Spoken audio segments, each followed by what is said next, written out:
Quand tu fais de la photographie animalière, tu as vite cette sensation que pour faire de belles photos, il te faut forcément du matériel haut de gamme. Alors, tu regardes tout ce qui existe autour. Et là, c'est souvent la douche froide. Tout est cher et surtout tout a l'air indispensable, mais crois-moi, c'est loin d'être le cas. Il y a des accessoires qui vont clairement faire la différence, ça oui, mais d'autres qui vont simplement alourdir ton sac et surtout alléger ton portefeuille. Alors aujourd'hui, je vais te parler de 3 accessoires qui, à mon avis, ont eu le plus gros impact sur ma pratique. Certes, ils coûtent cher, mais ils sont très utiles et je suis même prêt à parier que l'un d'eux tu le sous-estimes encore, c'est donc pour ça que je vous conseille de regarder jusqu'à la fin de cette vidéo. Et on va commencer fort avec un accessoire que beaucoup sous-estiment, il s'agit de la tente affût. Alors je vais être honnête directement avec toi, si t'as déjà tenté de bricoler un affût maison, planqué derrière quelques branches ou un filet de camouflage, eh bien tu sais à quel point ça peut vite devenir galère. Alors oui, c'est pratique, t'arrives sur place, tu t'adaptes avec ce que tu trouves, mais il y a toujours ce même souci, l'inconfort. T'es coincé, tes mouvements sont ultra limités et souvent au moindre geste un peu trop rapide, c'est fini, t'es grillé. Et si tu te caches simplement derrière un filet de camouflage, eh bien chaque petit mouvement du filet peut suffire à alerter l'espèce que tu veux photographier. Après ça dépend de l'espèce bien sûr. Et là, forcément, c'est plié. Avec une tente affût, tu changes complètement d'expérience. Déjà, t'es dans un vrai petit cocon. Et ça, peu importe le modèle, parce qu'il en existe des tonnes, bien sûr, mais la grande majorité des tentes affût te permettent d'avoir un espace à toi, et ça, c'est hyper appréciable. Et oui, parce que tu vas pouvoir déployer ton matériel sans être à l'étroit, et surtout, vous allez pouvoir poser votre sac photo, être installé sur une chaise, bref, être confortable. Et ça, c'est vraiment un gros plus que la tente affût peut t'offrir. Et oui, comme je vous l'ai dit, quand vous faites un affût classique, les mouvements qu'on va faire vont être assez rapidement limités. Alors que lorsque vous êtes dans une tente affût, eh bien vous allez pouvoir bouger la bague de mise au point, la bague de zoom, vous allez pouvoir changer d'objectif s'il faut, et pourquoi pas même changer ou suivre un mouvement d'une espèce si vous le filmez. Tout ça, ça va être des choses qui vont être un peu plus pratiques avec une tente affût, parce que simplement vous allez avoir juste le bout de l'objectif qui va dépasser, et tous les mouvements autres vont être dissimulés. Mais ça me demande une petite mise au point. La tente affût ne fait pas tout en termes de camouflage. C'est pas parce que vous êtes recouvert d'un camouflage 3D comme celui-ci que vous allez pouvoir devenir invisible dans l'environnement. En réalité, il faut voir la tente affût comme un affût classique.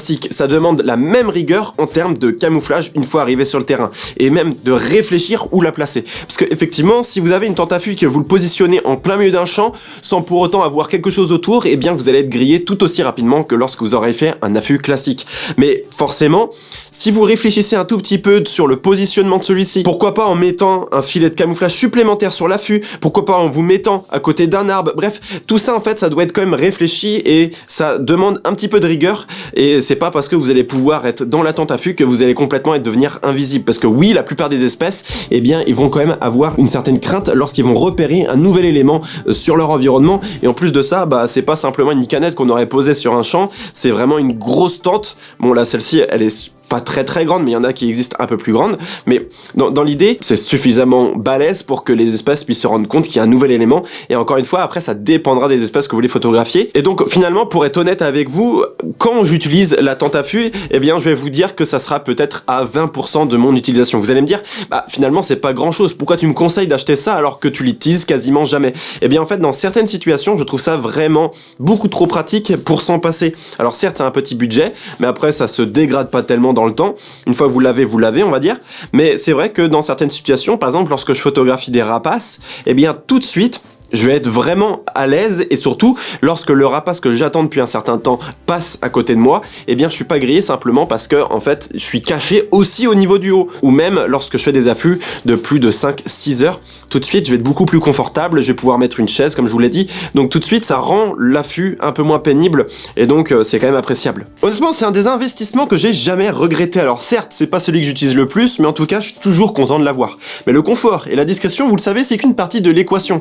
Il y a un autre accessoire qui lui m'a ouvert de nouvelles possibilités complètement différentes, tout en gardant mon setup léger et flexible, et pourtant c'est un des accessoires qui fait souvent débat. Oui, vous l'avez deviné, je parle bien du multiplicateur. C'est un des accessoires dont on entend souvent tout et son contraire. Certains diront que ça dégrade la qualité, que l'autofocus galère une fois installé, ou que pourquoi pas, ça sert à rien. Eh bien, avant de démêler le vrai du faux, déjà, qu'est-ce que c'est le multiplicateur? Eh bien, c'est une petite pièce qu'on va glisser entre l'objectif Et le boîtier, son rôle sera simple, il va allonger la focale. Par exemple, si tu as un 300 mm avec un multiplicateur 1.4 comme celui-là, eh bien tu vas passer à 420 mm.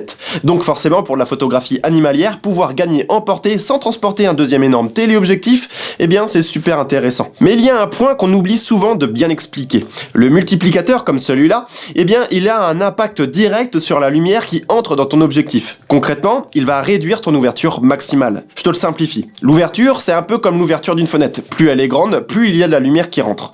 Quand tu mets un multiplicateur, tu renfermes un peu cette fenêtre. Résultat, tu perds un stop d'ouverture. Donc, si ton objectif ouvre à f4 par exemple, avec un multiplicateur 1.4, tu passes à f5.6. Et ça a deux conséquences directes. Ton autofocus peut être un peu moins réactif une fois installé, mais surtout, tu vas devoir compenser ce manque de lumière.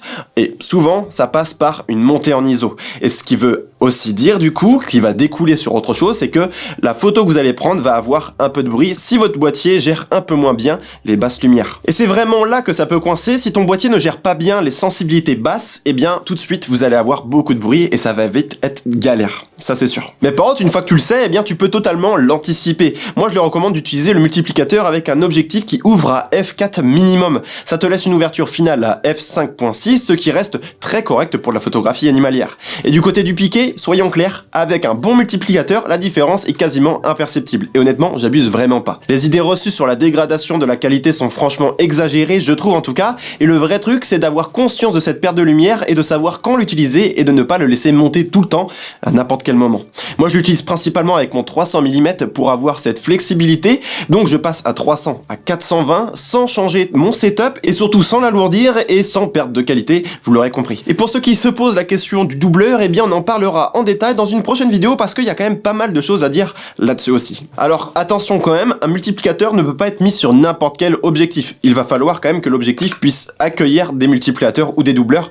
Après ça je vous laisserai regarder de votre côté. Mais pour te dire, aujourd'hui mon téléobjectif je l'utilise à 90% du temps directement avec le multiplicateur monté dessus. Je trouve que finalement le compromis entre finalement un stop de moins mais par contre avec une focale beaucoup plus élevée, eh bien je trouve que c'est un plutôt bon compromis et c'est pour ça que je m'en sépare jamais. Et mon troisième accessoire qui fait lui aussi partie intégrante de mes sorties, je sors quasiment jamais sans et il s'agit tout simplement d'une paire de jumelles. Alors je ne vais pas vous expliquer ce que c'est, tout le monde les connaît, mais c'est justement parce que tout le monde connaît qu'on a tendance à les sous-estimer. Beaucoup se disent, bon, une paire de jumelles ça sert juste à voir un tout petit peu plus loin, donc pas besoin d'y mettre un gros budget. Ça, c'est vrai, au départ en tout cas pas besoin de mettre vraiment des milliers et des cents dans une paire de jumelles, mais pour avoir testé plusieurs modèles, y compris des jumelles un peu plus haut de gamme, eh bien je peux vous dire qu'il y a une vraie différence, que ce soit au niveau de la qualité optique, la luminosité, la netteté jusque dans les coins, mais aussi au niveau du confort, que ce soit au niveau du poids, de la prise en main, ou même de la fatigue visuelle après plusieurs heures d'observation. Avec une bonne paire de jumelles, eh bien ça devient vraiment une expérience plaisante à utiliser. Pour être transparent avec vous, eh bien moi-même je n'ai pas encore franchi le pas sur un modèle un peu plus haut de gamme, donc n'hésitez pas à me dire dans les commentaires votre modèle, ça me permettrait peut-être de regarder un petit peu ce qui se fait à droite et à gauche, et s'il y a plusieurs modèles qui reviennent, eh bien je vais sans doute regarder, et ça sera sans doute un futur achat qui va se passer prochainement sans doute. Donc voilà par rapport aux paires de jumelles, je pense que c'est vraiment un choix qui peut être un peu bateau, où on peut se dire facilement, bah oui, c'est normal, une bonne paire de jumelles pour la photo animalière, ça me paraît quand même assez évident, mais c'est quand même un accessoire qui va monter assez rapidement très cher si on veut une belle qualité optique et avoir un sort de bon compromis. L'avantage c'est qu'on peut commencer avec des basiques qui vont quand même suffisamment faire le boulot quand on débute, mais tout de suite je pense qu'il y a un vrai avantage à passer sur des jumelles un peu plus haut de gamme. En tout cas n'hésitez pas à me dire votre avis dans les commentaires, je suis assez curieux de savoir. Et donc s'il y a un accessoire à retenir lors de cette vidéo, eh bien je pense que c'est le multiplicateur. N'hésitez pas à regarder s'il est possible de l'incorporer à votre méthode de travail. Moi je pense que c'est vraiment un accessoire que je ne regretterai jamais de l'avoir acheté. Alors il y a différents modèles, différentes versions, mais n'hésitez pas à regarder un peu à ce qui se fait à droite et à gauche, il y a des tonnes de vidéos qui en parlent déjà. Voilà, je t'ai partagé mes 3 accessoires qui coûtent un certain prix, alors n'hésitez pas à me dire dans les commentaires s'il y a des accessoires dont j'ai pas vraiment pensé et qui coûtent un petit peu cher, mais que vous jugez vraiment trop pratique lors de l'utilisation. Donc voilà, je suis curieux de savoir ça, je pense qu'il y a pas mal de choses à partager entre photographes, on a toujours nos petits tips et nos petits trucs qu'on garde de côté et qu'on veut pas partager. Bon, pour le coup, c'est l'occasion de le faire dans les commentaires. N'hésitez pas à liker, à partager et puis à commenter comme je vous l'ai dit. Moi je vous dis dans une prochaine vidéo, restez curieux et engagés. Peace!